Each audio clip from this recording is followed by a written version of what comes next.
Hello everyone. स्वागत है आप सबका learning with Gautam YouTube channel में। तो आज के इस वीडियो में हम करने वाले हैं जो क्लास 12 हिंदी का बिहार बोर्ड की तरफ से ऑफिशियल मॉडल पेपर जारी किया गया है 2025 एग्जाम के लिए, इसके सब्जेक्टिव क्वेश्चन आंसर यानी कि हिंदी के दीर्घ उत्तरीय प्रश्न उत्तर को आज के इस वीडियो में करने वाले हैं। इससे पिछले वीडियो में आप लोगों को जो ऑफिशियल मॉडल पेपर का ऑब्जेक्टिव क्वेश्चन है, लघु उत्तरीय प्रश्न है, ये सब आप लोगों को ऑलरेडी पिछले वीडियो में करवा रखे हैं। उस वीडियो का लिंक आपको डिस्क्रिप्शन बॉक्स में मिल जाएगा, आप लोग चाहें तो उसको भी देख सकते हैं। तो आज के इस वीडियो में करने वाले हिंदी के दीर्घ उत्तरीय प्रश्न और जो कि आपके ऑफिशियल मॉडल पेपर में दिया हुआ था। ये देख सकते हैं, ये 6 क्वेश्चन है जो कि ऑफिशियल मॉडल पेपर में दिया हुआ है। इस वीडियो में इन सभी प्रश्नों के उत्तर को देखेंगे। तो चलिए शुरू कर लेते हैं फर्स्ट क्वेश्चन से।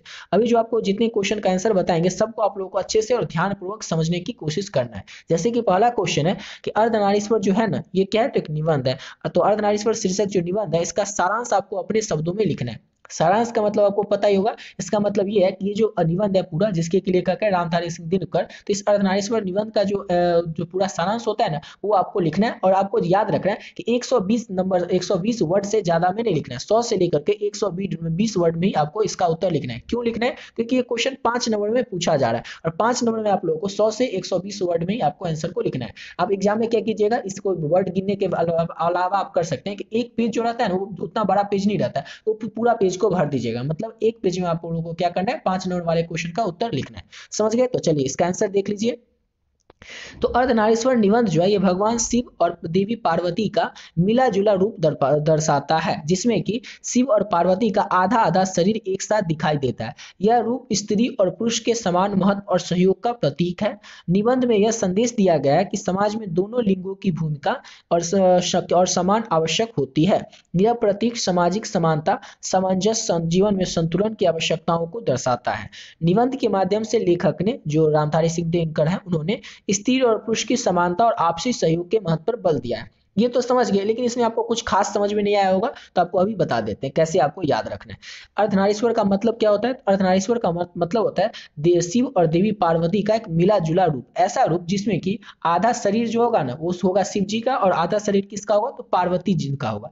तो ये जो रूप है, ये अर्धनारीश्वर का मतलब ही होता है शिव और पार्वती का मिला जुला रूप। तो ये रूप किस चीज को दर्शाता है? तो याद रखना है, ये दर्शाता है स्त्री और पुरुष के समान महत्व को। यानी कि इस जो अर्धनारीश्वर निबंध है, इस निबंध के माध्यम से लेखक हमें बताना चाहते हैं कि समाज में जो स्त्री है और पुरुष है, उस दोनों का समान महत्व है, दोनों का समान सहयोग है। समझ गए? और दोनों की जो भूमिका है, वो जो समाज में दोनों की भूमिका आवश्यक होती है समाज के लिए, और समान भूमिका होती है। ऐसा नहीं कि पुरुष का जो महिमा है वो ज्यादा होगा या स्त्री की महिमा कम होगी। दोनों का जो महत्व है, दोनों की जो वैल्यू है, चाहे वो स्त्री हो या पुरुष हो, दोनों की वैल्यू सेम ही है। समझ गए? और ये किस चीज का प्रतीक है? तो जीवन में संतुलन का प्रतीक है। जीवन की आवश्यकताओं को किस तरह से ये दर्शाता है कि जीवन में आवश्यकता है, तो दो स्त्री की भी और पुरुष को भी, दोनों को एक दूसरे की आवश्यकता है, और एक दूसरे के साथ ही मिलकर ये समाज आगे बढ़ा जा सकता है। ऐसा नहीं कि हम पुरुष को बहुत आगे बढ़ा देंगे और महिला को आगे नहीं बढ़ाएंगे। ऐसा नहीं कि सिर्फ महिला को बढ़ा देंगे और पुरुष को बढ़ा देंगे, पीछे कर देंगे। ऐसा नहीं। जीवन में या फिर हमारे समाज के लिए भी दोनों का जो महत्व है, उन दोनों का महत्व सेम रहना चाहिए, सेम वैल्यू रहना चाहिए। इससे क्या होगा, हमारे समाज का ही विकास होगा, हमारे देश का ही विकास होगा। तो इस निबंध के माध्यम से, अर्धनारीश्वर निबंध के माध्यम से जो रामधारी सिंह दिनकर है वही बताना चाहते हैं। समझ गए? स्त्री और पुरुष के समानता और आपसी सहयोग पर जो रामधारी सिंह दिनकर है, वो अर्धनारीश्वर निबंध के माध्यम से इस पर महत्व देते हैं। तो सिंपल सा क्वेश्चन था, इसका सारांश तो आप लोग अब समझ गए होंगे। अपने मन से आप लोग बताइएगा कि स्त्री और पुरुष जो है ना, वो दोनों अगर समान, उन दोनों का वैल्यू दिया जाएगा समाज में, तो समाज को किस तरह से बेनिफिट मिलेगा, फायदा मिलेगा, हमारा समाज किस तरह से आगे बढ़ेगा, यही आपको बताना है। इस माध्यम से लेखक यही बताने की कोशिश कर रहे हैं। समझ गए? और अर्धनारीश्वर जो है शिव और पार्वती का कल्पित रूप है, उनका मिला जुला स्वरूप है। समझ गए? चलिए अगला क्वेश्चन करते हैं। अगला क्वेश्चन है, उसने कहा था शीर्षक जो कहानी है, इसका सारांश आपको अपने शब्दों में लिखना है। समझ गए? अभी आपको बता देते, इसका आंसर अभी आपको देखने में बड़ा लगेगा। समझ गए? लेकिन आप सिर्फ थोड़ा सा देख लीजिए, लेकिन समझाने की जिम्मेदारी मेरी है। अभी आपको ये बस याद हो जाएगा 5 मिनट के अंदर में। समझ गए? तो देखिए, उसने कहा था जो कहानी है, ये मूलतः एक प्रेम कथा है। यह प्रेम कथा किस तरह से है, तो अभी बताते हैं। यह प्रेम कथा जो है, ये पवित्र और उदात्त स्वरूप की कथा है। शुद्ध प्रेम का भावनात्मक अनुभव और इस प्रेम के लिए स्वयं की आहुति देने की कहानी है। लहना सिंह ने उसने कहा था कहानी का नायक है, जो कि अंग्रेजों द्वारा शासित भारतीय सेना में 77 सिख राइफल में जमादार के पोस्ट पर है। जब वो 12 वर्ष की उम्र में अपनी मामा के घर अमृतसर गया था, तो वहाँ 8 वर्ष की एक लड़की उसे मिली थी, जो बाद में उसे रेजिमेंट के सूबेदार हजारा सिंह की पत्नी के रूप में उसे मिलती है। उसके प्रति वो आकर्षित रहता है बचपन से, उसके प्रति अपने निश्चल प्रेम को सहेज कर रखता है और कभी उसे जबरन हासिल करने का अधिकार जताने का चेष्टा नहीं करता है। प्रथम विश्व युद्ध के दौरान वह अंग्रेजों के लिए भारतीय सेना की तरफ से जर्मनी के खिलाफ जर्मनी में युद्ध करता है। सूबेदारनी ने उसे अपने पति हजारा सिंह और पुत्र बोधा सिंह की हिफाजत करने के लिए कहा था। लाना सिंह अपनी जान की बाजी लगाकर सूबेदारनी को कहे वादे को निभाता है और अपने प्रिय के लिए समर्पण और मौन भावना को क्या करता है, दिखलाता है, जो कि कोई बिना किसी चीख पुकार के रहित रहता है, यानी कि बिना किसी चीख पुकार के वो अपनी भावनाओं को बताता है। व्यक्तिगत प्रेम और दायित्व बोध के संनिष्ठित रूप को समर्थन परिणति से प्राप्त होता है। ये सब आपको उतना लिखने की जरूरत नहीं, लेकिन फिर भी आपको बताने के लिए बता दे रहे हैं। ये पूरी कहानी जो अपने शिल्पगत परिवेश में कसी हुई है और छोटे छोटे संवाद और नाटकीय जो है इस तत्व को पठनीय के साथ अभिनय भी बनाते हैं। यह कहानी निश्चित ही हिंदी की कहानी में विकास के मील का पत्थर साबित होती है। तो ये तो याद रखिएगा, आपके ऑब्जेक्टिव के लिए काफी इंपॉर्टेंट है कि हिंदी के विकास में कौन सी कहानी मील का पत्थर साबित है। उसने कहा था कहानी, ये तो समझ ली। वैसे जो भी बच्चे इसको इस चैप्टर को पढ़े होंगे तो उनको तो इसका सारांश पता ही होगा, लेकिन जो भी बच्चे नहीं पढ़े होंगे तो उनको बता देते हैं इसका आंसर आपको कैसे लिखना है। सेम टू सेम ऐसे नहीं लिखना और इतना आपसे याद भी नहीं होगा।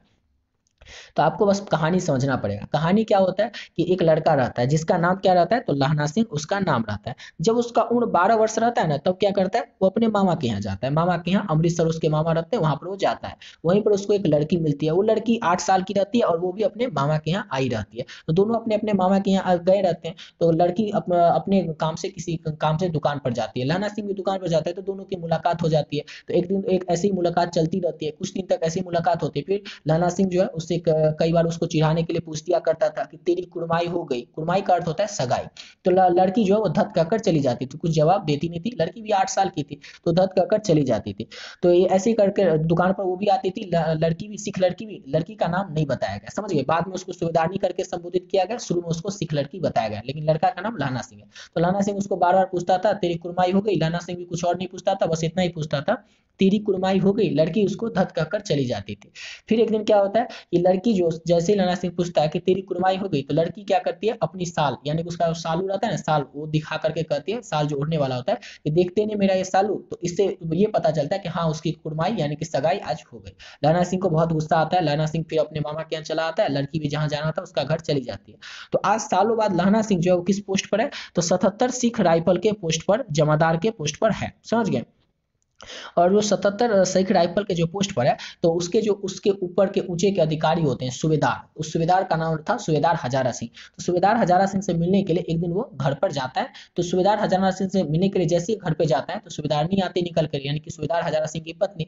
और उस पत्नी को जो देखता है तो याद करता है ये लड़की तो वही है जो कि मुझे बचपन में सालों पहले मिली थी। अभी तो लहना सिंह बड़ा हो चुका है, लेकिन सालों पहले जो बचपन में 12 वर्ष की उम्र में मिला था लहना सिंह उस लड़की से, तो लहना सिंह को लड़की याद आ जाती है। फिर कुछ बात होता है। फिर जब लहना सिंह वहां से जाने लगता है, तो जो सूबेदारनी रहती है, तो सूबेदारनी का एक बेटा भी रहता है, वो भी सैनिक ही रहता है, समझ गए। वो भी लड़ाई पर युद्ध कर ही रहा था प्रथम विश्व युद्ध के दौरान ही। तो सूबेदारनी जो रहती है वो लहना सिंह से वचन मांगती है। वचन क्या मांगती है कि जब भी युद्ध होना तो तुम मेरे पति सूबेदार हजारा सिंह की और मेरे बेटे जिसका की नाम रहता है बोधा सिंह, दोनों की युद्ध में रक्षा करना। और लहना सिंह क्या करता है, अब जब भी युद्ध होता है तो अपनी जान देकर सूबेदार हजारा सिंह और उसके बेटे बोधा सिंह की अपनी जान देकर उसकी रक्षा करता है। उसके बेटे यानी कि सूबेदारनी रहती है, जो लड़की उसकी मिली रहती है बचपन में, उस लड़की के पति की और उसके बेटे की। तो यही एक कहानी में यही कहानियां उसने कहा था कहानी। और इसने कहा था कहानी, इसका नाम कैसे पड़ा तो आपको बताते हैं। तो जब ये लहना सिंह उस दोनों को बचाता है, सूबेदार हजारा सिंह को और उसके बेटे को, वो दोनों वहां से युद्ध क्षेत्र से जाने लगते हैं। और लहना सिंह जो है वो उसका एक सैनिक रहता है, उसके दोस्त रहता है, उसको वजीरा सिंह, उसका गोद में उस लहना सिंह सर रख के लेटा हुआ है और गोली उसको लगी है। और ऐसा है कि लहना सिंह कुछ दिन में उसकी मृत्यु हो जाने वाली है। तो मृत्यु के अंतिम क्षण में लहना सिंह जो सूबेदार हजारा सिंह रहता है उसको कहता है कि जब भी तुम घर पर जाना ना, तो सूबेदारनी से कहना कि उसने जो कहा था वो मैंने कर दिया। वो ये नहीं कहता लहना सिंह कि क्या कहा था सूबेदारनी ने उसको करने के लिए और क्या वो कर दिया, बस इतना कहता है सूबेदार हजारा सिंह से कि तुम सूबेदारनी से जब मिलना तो कह देना उसने जो मुझसे कहा था वो मैंने कर दिया। तो उसके बाद क्या होता है, ये चैप्टर खत्म हो जाता है। अब इसीलिए इस कहानी जो है इसका नाम पड़ा उसने कहा था, यानी कि सूबेदारनी ने जो कहा था वो लहना सिंह ने कर दिया, यानी कि अपना जान देकर वो अपनी वचन को निभाता है। तो यही है कि किस तरह से इसमें निश्चल प्रेम जो है उसको दिखाया गया इसमें। तो इस तरह से आप लोग क्या कीजिएगा, अभी तो सेम टू सेम इस तरह से आप लिखिएगा तो होगा नहीं आपसे लिखने में, इसलिए जो अभी आपको कहानी बताए कहानी आप लोग समझ ही गए होंगे, तो इस तरह से आप लोग इस कहानी को बना करके लिख दीजिएगा। और एक ही पेज में तो लिखना है, आप तो चाहे तो इसको 3-4 पेज में लिख सकते हैं, समझिए एक ही पेज में आपको लिखना है, तो इस तरह से आप लोग लिख दीजिएगा।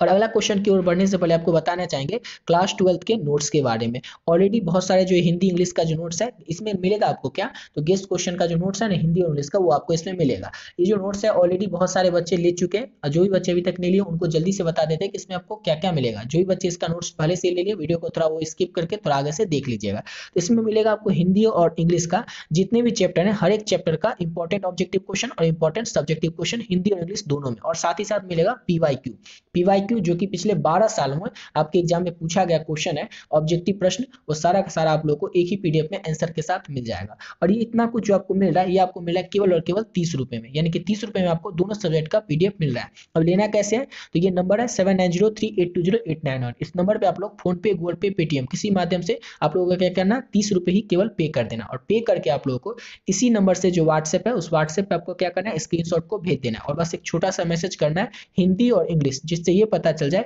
कि आपको हिंदी और इंग्लिश का पीडीएफ चाहिए। और जैसे आप पे कीजिएगा, स्क्रीनशॉट भेजिएगा, सब्जेक्ट का नाम मैसेज करके बताएगा हिंदी इंग्लिश, आपको जो पीडीएफ है वो तुरंत मिल जाएगा। और इस पीडीएफ को लेकर के आप लोग अगर अच्छे तरीके से तैयारी कर लेते हैं तो आपके एग्जाम में जो भी प्रश्न आएंगे ना, उसका 99% क्वेश्चन आप लोगों को इसी पीडीएफ से देखने को मिल जाएगा। क्यों? क्योंकि आपका एग्जाम अगर क्वेश्चन कोई भी आया, कहीं से भी आया, तो कहां से आएगा, बुक से ही आएगा, और बुक के किसी चैप्टर से ही आएगा। और हर एक चैप्टर का जो भी क्वेश्चन है, चाहे वो इंपॉर्टेंट ऑब्जेक्टिव क्वेश्चन हो या इंपॉर्टेंट सब्जेक्टिव क्वेश्चन हो, सब्जेक्टिव में भी लघु उत्तरीय, दीर्घ उत्तरीय, 100% व्याकरण वाला क्वेश्चन हो, ये सारा का सारा क्वेश्चन इसमें ऐड कर दिया गया इस पीडीएफ में। चाहे किसी भी चैप्टर से क्वेश्चन आएगा तो बुक से ही ना, और हर एक चैप्टर आपका इस पीडीएफ में ऐड है, इंपॉर्टेंट क्वेश्चन, और इंपॉर्टेंट क्वेश्चन में भी लघु उत्तरीय और ऑब्जेक्टिव दोनों, यानी कि लघु उत्तरीय, दीर्घ उत्तरीय, सब्जेक्टिव सारा और ऑब्जेक्टिव सारा। अगर इसको अच्छे से कंप्लीट कर लेते हैं तो आपसे एग्जाम में एक भी प्रश्न आपसे छूटने वाला नहीं है। तो जो भी बच्चे अभी तक इस पीडीएफ को नहीं लिए, इस पीडीएफ को जरूर ले लीजिएगा, और इसको लेकर के इसको तैयारी अच्छे से कर लेते हैं तो आपसे एग्जाम में एक भी प्रश्न छूटने वाला नहीं है। सारा का सारा क्वेश्चन आप लोग को इसी में से देखने को मिल जाएगा 100%। ठीक है, तो चलिए अब अपने अगले क्वेश्चन की ओर बढ़ते हैं।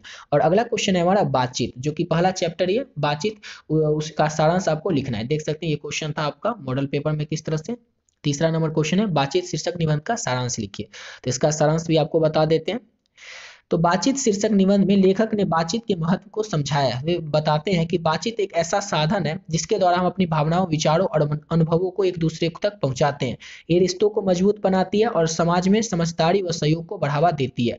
बातचीत के माध्यम से हम समस्याओं का समाधान भी कर सकते हैं। लेखक ने यह भी कहा है कि सही तरीके से बातचीत करना चाहिए ताकि वह दूसरे व्यक्ति को समझने और सहयोग देने में मदद करे। इस प्रकार बातचीत का एक महत्वपूर्ण कला है जो जीवन को सरल और सफल बनाती है।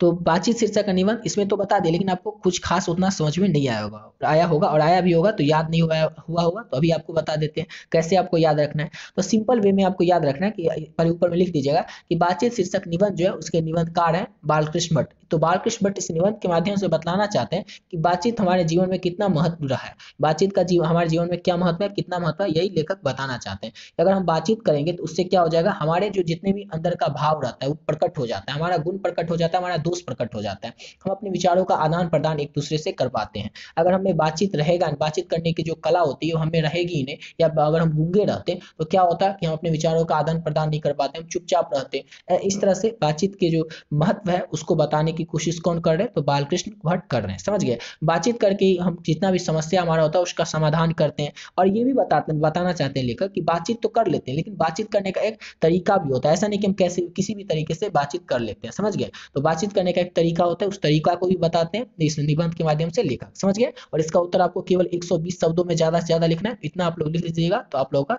5 नंबर पक्का हो जाएगा। समझ गए, कुछ खास नहीं लिखना, बस इतना लिखना है कि बातचीत करने से हमारे जीवन में क्या हो जाएगा, और बातचीत नहीं करेंगे तो क्या हो जाएगा, वही सब लेखक बताना चाहते हैं। बातचीत करेंगे तो हमारे जो अंदर का भाव होगा वो प्रकट होगा, हमारे विचार के जो होगा वो दूसरे तक पहुंच पाएगा। अगर हमारे पास बातचीत करने की कोई गुण ही नहीं रहेगी, हम बोल ही नहीं पाते, वाक शक्ति रहती ही नहीं, बोलने की कला रहती ही नहीं, तो हम अच्छे से बात नहीं कर पाते, और बोलने की शक्ति हमारे पास नहीं रहती तो हम अपने विचार का आदान प्रदान भी नहीं करते। हमारी जो समस्याएं होती हैं उसको हम समाधान कैसे करते हैं, तो बातचीत के माध्यम से ही करते हैं। तो बातचीत पाठ के अनुसार, यानी कि बातचीत निबंध के अनुसार लेखक बालकृष्ण भट्ट जो है यही बताने की कोशिश कर रहे हैं। बस इतना आपको याद रखना है। आशा करता हूँ आप लोग अच्छे से समझ ही गए होंगे। 3 प्रश्न आपको करवा दिए और 3 प्रश्न जो है वो नेक्स्ट वीडियो में करवाएंगे। नेक्स्ट वीडियो में इसलिए क्योंकि अगर इसी में करवाएंगे तो वीडियो काफी ज्यादा लंबा हो जाएगा। ये देख सकते हैं, ये 3 प्रश्न हो गया, ये 3 प्रश्न जो बचा है, ये 3 प्रश्न को नेक्स्ट वीडियो में करवाएंगे। और इसी के साथ वीडियो पे कंप्लीट कर लेते हैं। और आपको जो नीचे पीडीएफ बताएं, इस पीडीएफ को जो भी बच्चे अभी तक नहीं लिए वो जरूर ले लीजिएगा। इसमें जितना क्वेश्चन है इसको अगर अच्छे से कर लेते हैं तो आपसे एग्जाम में हिंदी और इंग्लिश में एक भी प्रश्न नहीं छूटने वाला है, चाहे वो ऑब्जेक्टिव हो या सब्जेक्टिव हो। ठीक है, तो जो भी बच्चे नहीं लिए वो जरूर ले लीजिएगा। तो मिलते हैं नेक्स्ट वीडियो में नए वीडियो के साथ।